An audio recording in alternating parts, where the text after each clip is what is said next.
you have experience of vicious animals. Creature. No, I feel like I've had a lot of professional dealings with animals. Yes. I did a film with a lion once. I had to shoot with a lion, you know, a wild lion. And well, I say wild. I mean, he's been in films. Okay. Bad boy. And we had to do. So I arrived to shoot this scene, and the first thing I noticed was the camera crew were in a steel cage, only big enough to contain the camera. I thought I'd better ask some basic safety questions. I said, what is the sort of safety thing here with this wild lion? And they said, well, the first thing is we make sure, before the lion works, we make sure that he has sex. Just to take the edge off. I do that.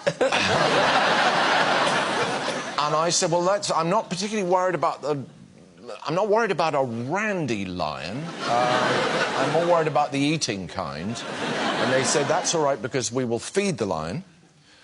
We won't feed him too much, because then he'll go to sleep. And I said, again, that's not really... Because I know what it's like. You open a packet of crisps, you have one, but then you kind of want more, don't you? And the third thing they said, the third sort of safety measure, was that the lion's downhill.